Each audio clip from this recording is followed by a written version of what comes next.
చేస్తారు. ఈ ఆవేదన గమనించండి. నాకేమి నిజంగా నేను చేయకపోతే నా లైఫ్ హ్యాపీగా వెళ్ళిపోతుంది. ఇప్పుడు పోటీ చేస్తే నేను సేఫ్ కాదు, నా కుటుంబం సేఫ్ కాదు. కానీ అయినా సరే రాష్ట్రాన్ని జరిగే అన్యాయం కోసం నిలబడున్నా. నాకు అవసరం లేదు, నాకు ఇవ్వకపోతే మళ్ళా నేను ఛాలెంజింగ్ మాడుతున్నా.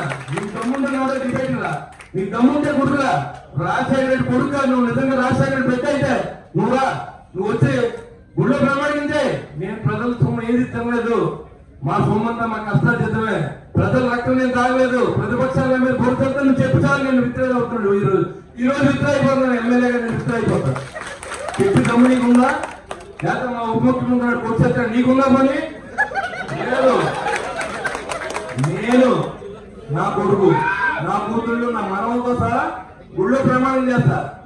ఇవాళ నా కుటుంబం రోడ్డు మీద తిరిగితే డబ్బు సంపాదించట్లేదు. నేను రోడ్డు మీద తిరిగితే వాళ్ళ మా నాన్న చెప్పుకుంటే